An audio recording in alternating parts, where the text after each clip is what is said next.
For today's review, it is of Blasphemous 2, the bigger, bolder, probably less biblically accurate Metroidvania, and how developers have come back with a second helping that is better than the first.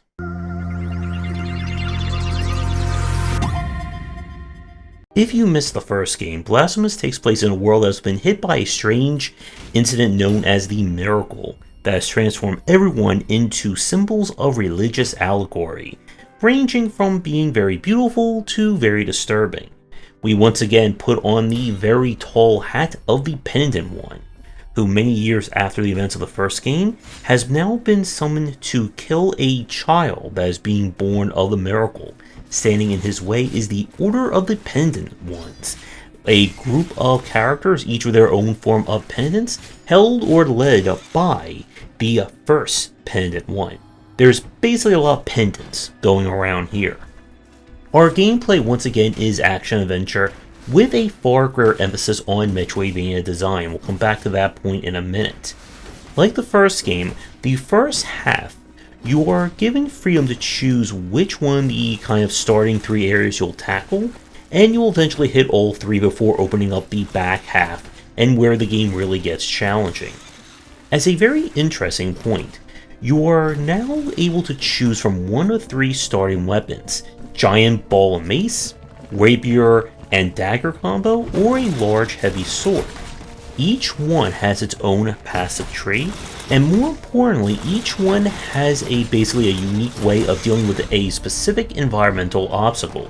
Your hammer or your mace can ring bells that can open up specific routes.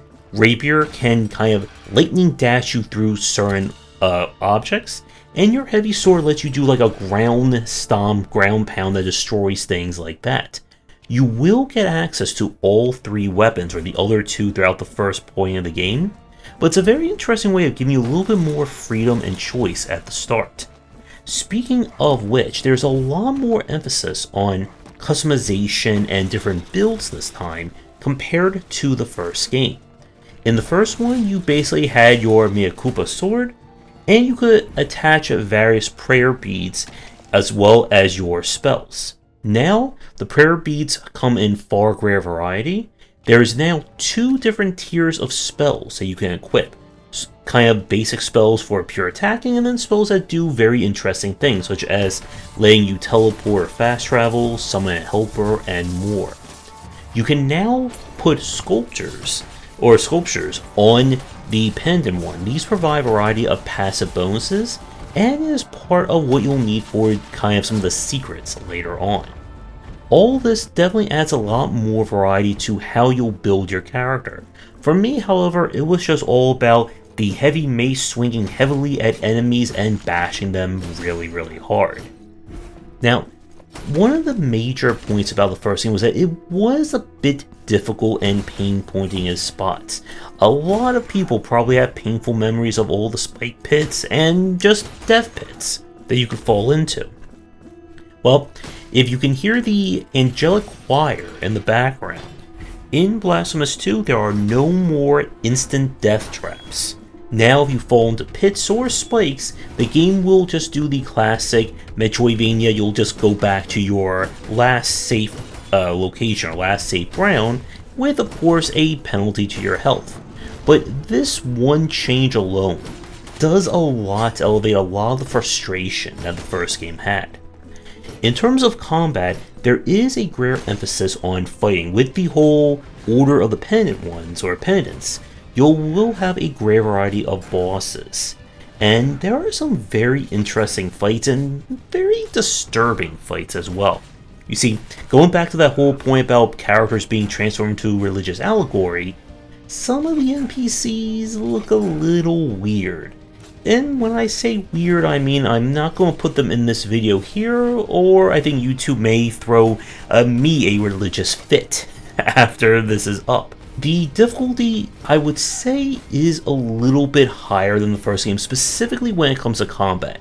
Platforming should be very reminiscent for anyone who's played the first one or any of the classic 2D Metroidvanias.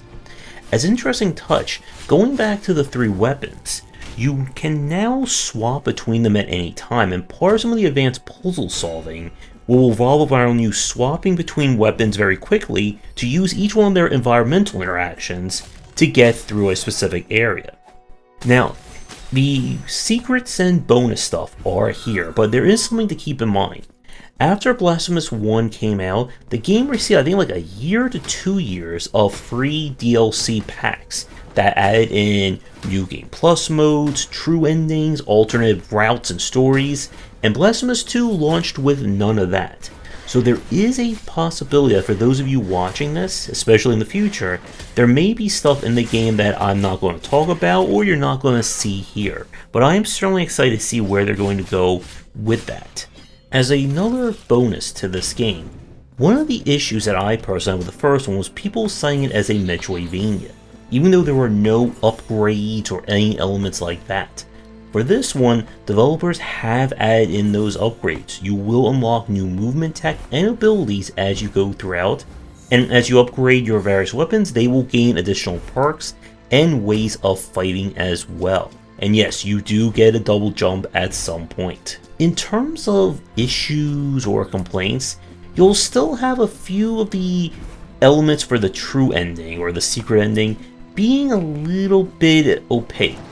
There are clues and hints and so on, but ultimately I did just look up the secrets myself and did everything and went through the end. As I said, combat is a little bit on the harder side, and some of the bosses, especially the second to last one, cause people a lot of trouble. It is once again a situation where you'll just have to learn the pattern and know when to get those hits in and when to stay away.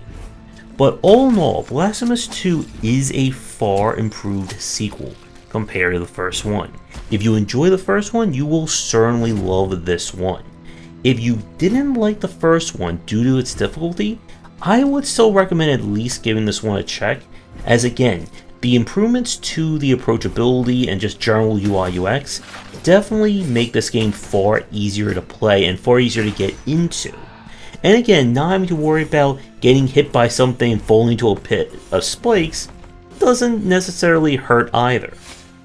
But with that said, with Blasphemous 2, it is a great example of a sequel that does improve on everything from the first. I would like to thank the developers for giving me a press key to check this one out.